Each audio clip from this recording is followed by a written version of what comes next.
I'm a little nervous about this episode. Those of you that have been with me on other shows know I'm willing to take chances, test out some ideas. I try to do it responsibly, of course. I already know a lot of people are going to disagree with me on my thoughts today. Some people might be angry. Some might even think I have no business attempting what I'm going to attempt today. If you're a subscriber, hopefully I won't lose you. But I feel I owe it to you and mostly to myself to be fearless about presenting my ideas. Today, I'm going to go over the compelling case against Keegan Kline, but why I don't actually think he's involved in the murders.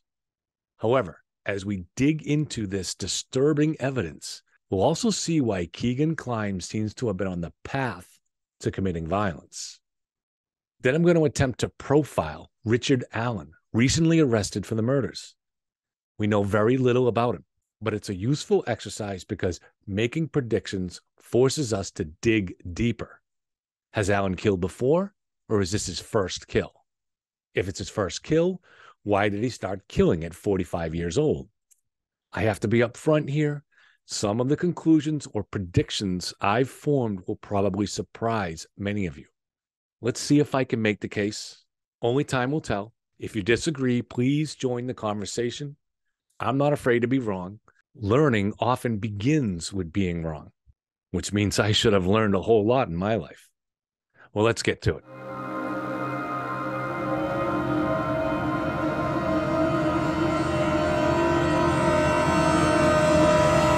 The circumstantial case against Kline is compelling.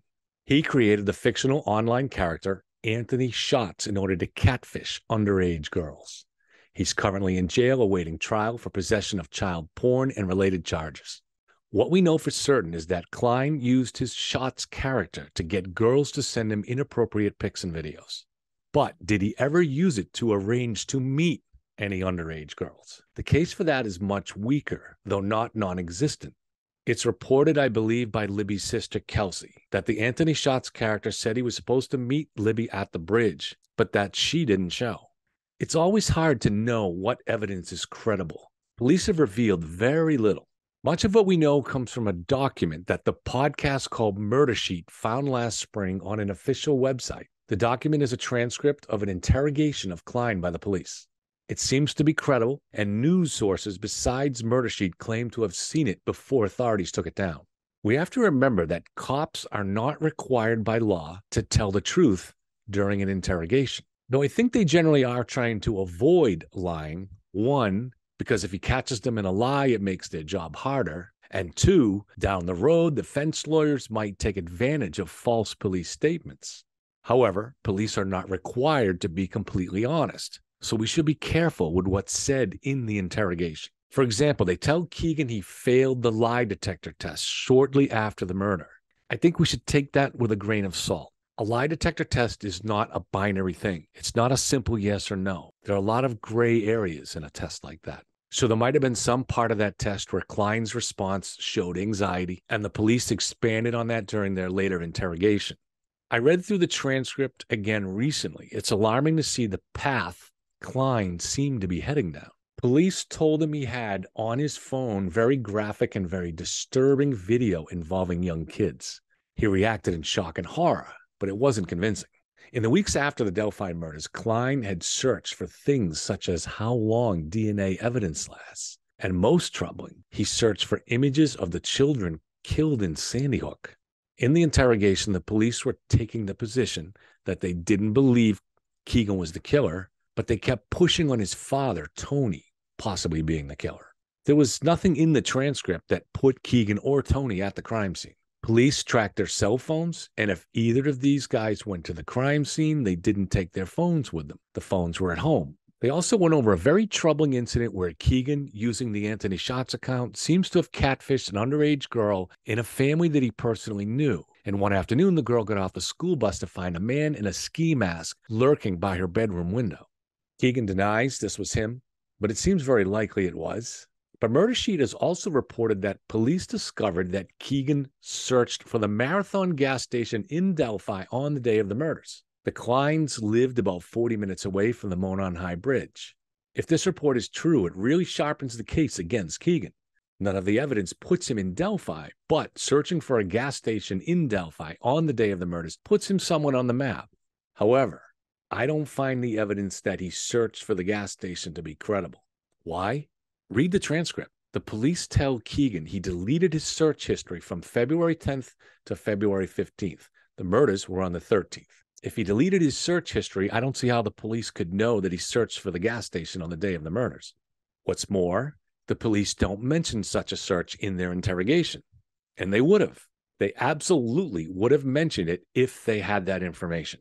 This is why we should be careful about what Murder Sheet reports. My sense is that Murder Sheet has been blanketing this town, ringing every doorbell, pursuing every angle. They spoke to the attendant who was working at the Marathon gas station when the FBI came in looking for surveillance. And I believe it was in this little corner of the rumor mill that was hatched the idea that Keegan searched for Marathon gas station on the day of the murders. You can see how podcasts can inject falsehood into the public conversation. But where there's smoke, there's sometimes fire, and there is some smoke around the Keegan-Kline angle. We know that he was briefly given to state police custody at the end of this past summer. This was done with his lawyer's approval, so that implies cooperation. Then, for several weeks, the police invested enormous resources into searching the river near Kline's home. That's all we really know about that. Now, it would be remarkably coincidental if all this stuff seemed to be breaking around Kline, and then suddenly Richard Allen is arrested, and Allen has no connection to the Klines. Yet that might be exactly what we have here. Sometimes it helps to sift through all the noise and look at the foundational facts. The police almost certainly have all of Libby's communications and social media posts from the days before the murders. They have her devices and access to her accounts. Police have said she communicated with Schatz the night before, during a sleepover with her friends. They talk about this during the interrogation of Keegan. But know what they don't say, that Keegan, through Anthony Schatz, arranged to meet Libby that day. They do mention a witness who told them that she communicated with Schatz while the girls were missing. Schatz said something like, "No way, I was supposed to meet them and she didn't show." Now, we have to read this very carefully. Police understand that Keegan doesn't remember his conversations with Libby. He was catfishing dozens and dozens of girls at a time, sending out messages like a wide fishing net. So police are coy in their interrogation. They parse their words so they can create impressions without lying. For example, they say the witness claims Schatz was supposed to meet Libby. That tells us police have not seen that actual message between the witness and Schatz. The witness is presumably Libby's sister, Kelsey, who reached out to Anthony Schatz when Libby was missing. The police also don't say Schatz claims he was supposed to meet Libby that day. The police know Kline doesn't really remember, so they're trying to imply that these messages are fact, that someone logged in as Schatz and arranged to meet Libby. They're hoping Kline will slip up and reveal something he actually does know.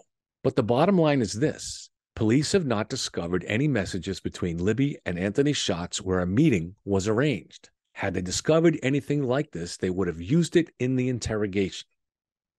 So the question we have to ask, how likely is it that Libby had some form of communication with Schatz that police were unable to discover? Because here's the thing. If there's no arrangement to meet Libby, and Libby didn't post something on social media about going to the bridge at that time, then there's no way Kline could have known she'd be there. We can't get around that. No matter how much smoke seems to be blowing around Kline, if he couldn't have known Libby would be at the bridge, there's no fire. Now, it's not that such communication is impossible. Libby did a factory reset on her phone the week before, so police don't have the communications from before that point. So we can wonder if Libby arranged to meet Schatz a week before the reset. However, to entertain that possibility, we'd have to believe that Libby would talk to Schatz for hours on Snapchat the night before and not mention that they were going to meet the next day. That's hard to imagine. But we can entertain the theory. From the transcript, we know that Kline, through Schatz, sent Libby money. Presumably, he was paying for some suggestive images. I don't know the reason behind the factory reset of her phone, but one can speculate there were things she wanted to hide. Maybe even Schatz advised how to do this. But again, if Kline and Libby's communications were more sophisticated than seems likely, If they had developed some secret channel, why would they still be using Snapchat? And would there really be no hint of the planned meeting in their Snapchats the night before the murders? So we're looking at two possibilities when it comes to an arranged meeting. Either Libby and Klein were sophisticated enough to use some method that police have not found, despite the fact that they have her phone and her Snapchat conversations, or there was no arrangement to meet. Occam's razor, the simplest explanation, is more likely to be true. And the simplest explanation is that there was no arranged meeting at the bridge that day, which means Klein wasn't involved in the murders. This was a conclusion that I had reached before the arrest of Allen, and in fact, I was working on an episode for it when the story of Allen's arrest broke. I'd been making this argument to a friend, Dave, who was in law enforcement for 20 years. He has a very sharp mind and was trying to convince me that Klein was at the crime scene, and I was almost fully on board with him. Except for me, the communications between Schatz and Libby were a problem I couldn't get past. No arranged meeting meant no Klein involvement. Another big part of the interrogation of Klein involved probing who else might have had access to the Anthony Schatz account. Again, I'm going to say something many of you will disagree with. Please don't be mad at me. I'm just giving you my thoughts. I could be wrong, wouldn't be the first time, won't be the last time. Ready? I don't think anyone besides Keegan ever used the Anthony Schatz account. Yes, Klein suggests others could have had access, but that was because he was caught with illegal and inappropriate material on his phone. It was because he had catfished a girl who ended up being murdered. During the interrogation, the only person Keegan suggested might have had access to his phone was his roommate in Las Vegas. There's no evidence of that, and it doesn't sound likely that his roommate had access to the Schatz account. Maybe Klein gave his password to his roommate so he could use the phone or some app on it. But why would this guy log on to the Schatz Snapchat profile? Now, this is just Keegan trying to create a plausible scenario where someone else could have committed his crimes involving inappropriate videos. So I'm not buying it. And I don't think police were either. But police interrogators did seem to be pursuing the possibility that Keegan shared it with his father, Tony. Keegan didn't budge an inch on this. He denied it. Of course, Keegan might have been protecting his father. But what evidence is there that Tony Klein ever accessed the Schatz account? During the interrogation, the police claimed they'd studied Schatz language and had concluded 2 different people had communicated using Anthony Schatz. Is this true? Look, as we've said, police can lie during interrogations. And there's a pattern here. Police don't exactly lie to Keegan, rather they fudge. For example, they tell Keegan he failed the lie detector test. Well, maybe he did, but my guess is the police merely found some indications of anxiety within some part of Keegan's response during that test, and they expanded on that for the purpose of putting pressure on him. That's a legit interrogation tactic. In fact, when I read the transcript, I noticed the police don't tell Keegan he failed the lie detector test. They tell him, "You were told you failed it." The police are very Clinton-esque in their word parsing. We'll maybe find out during the trial, but my guess is Keegan did not exactly fail the lie detector test. Likewise with the Schatz communications. Some analysts probably concluded that this language might indicate a different person was using the account. And during the interrogation, might becomes we've concluded that someone did, or something like that. It's not a lie, just a little fudging. To me, it just doesn't seem likely Keegan would ever share this account with anyone. It was his baby. He was committing repulsive crimes with the account. What was to be gained by letting someone else have access to it? In theory, Klein could have been selling access to someone, but police have most of his communications, and they obviously found no evidence of that. Again, Occam's razor. You have to get into increasingly complicated scenarios that imagine Keegan doing something very unlikely, sharing this kind of account, and doing it in a way that police found no evidence of it. Here's the main reason police probably suspected Tony. The Snapchat angle was the only lead they had, even after a few years. But Keegan and Tony's phones never left the house the afternoon of the murders. And no communication between Schatz and Libby was found where a meeting was arranged that day. So police were forced to start exploring whether Keegan had shared the Schatz account and the person he shared it would somehow arrange to meet Libby. They found no evidence of that. But Keegan lived with his father, so their conversations were in person. The police settled on Tony Klein simply by process of elimination. Since there was no evidence of electronic communication where Keegan shared the shot's account, that left only Tony. I assume that police never had a warrant to search Tony's devices. But again, they have all of Libby's communications from the week before her death, so police were grasping at straws. So what about Keegan's recent cooperation? What about the extensive search at the river? We don't know. But remember, Keegan was desperate to seem like he was cooperating. He agreed to be interrogated without the presence of lawyers. And police were desperate too. With the Anthony Shots thing being their only lead after all these years, they were probably convincing themselves that somehow the Shots account was used by the killer. Think of the tremendous pressure on police to solve this case. So I think maybe they seized on anything Keegan offered them. Meanwhile, Keegan was desperate to find something, anything, which showed him cooperating. Given his other crimes, he probably did toss something in the river. So for me, Klein is likely a dead end. But that's just my personal thinking, so if I end up wrong, hopefully the errors in my thought process can have some lessons for us. Now, while I do believe Klein had nothing to do with the murders, I do also believe Klein was on a very dangerous path. His catfishing might have initially involved getting early teen girls to send him a video or a photo where they flashed themselves. But the videos on his phone, as described by police during the interrogation, are on a whole different level. They involve the rape of the very young. This is extreme violence against someone helpless, where the child suffers immensely. Klein probably acquired these videos on the web somehow, not through catfishing. But the fact that Klein was aroused by these videos shows how dangerous he was becoming. He was aroused by the horrific suffering of someone helpless and innocent.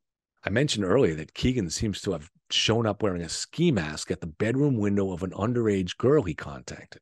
Keegan denies this was him, but it's not convincing. So I think we can see where Klein was heading. He searched for images of the slaughtered Sandy Hook children. He was aroused by the suffering of children.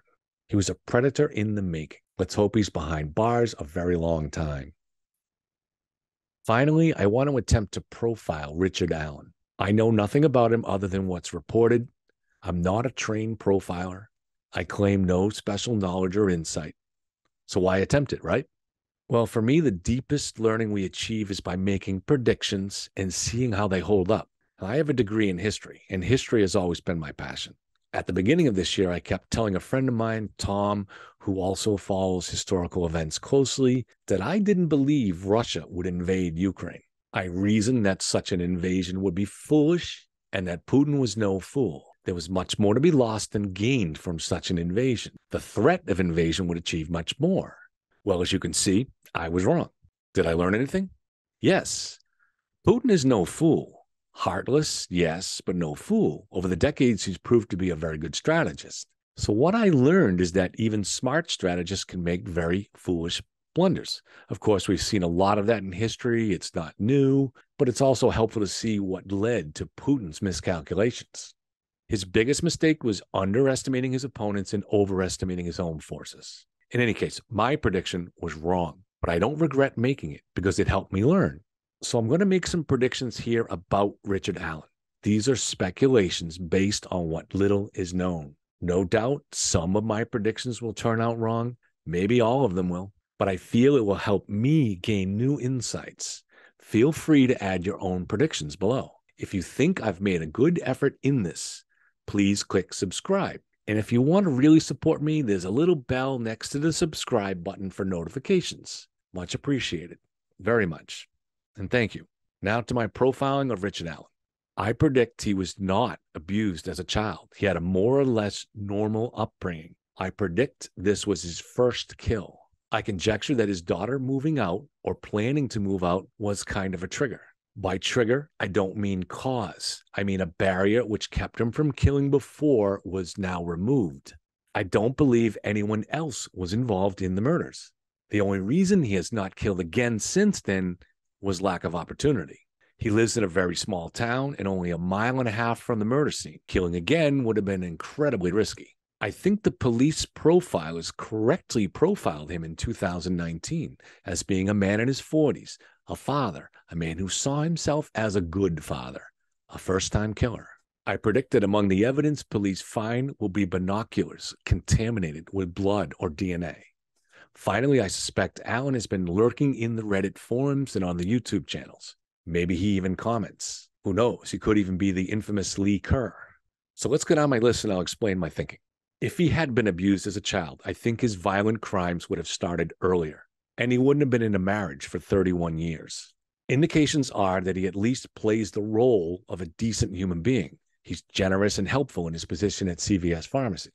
That means he has a positive self-image, the kind that usually comes from a normal upbringing, not an abused one. To be able to slaughter young girls like that, he must have a brain that is capable of very little empathy, but a positive self-image kept him from committing violence before.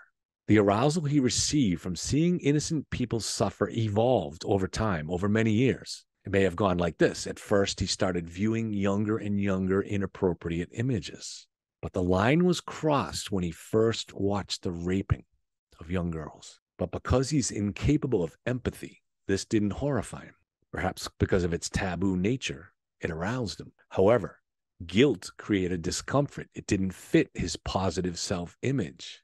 This created what's called cognitive dissonance. This is where you have two opposing things in your mind. Here, on the one hand, he was aroused by what he watched, but on the other hand, it didn't fit his self-image. So this creates anxiety. When this happens, the brain performs mental gymnastics to get rid of that anxiety. In Alan's case, he probably began to blame the children that were being raped. He convinced himself that they must have deserved it, so they needed punishment. Eventually, seeing girls punished was arousing in itself to him. And finally, he dreamed about the ultimate punishment, killing. It's hard for us to understand this because most of us don't get any pleasure out of watching someone suffer.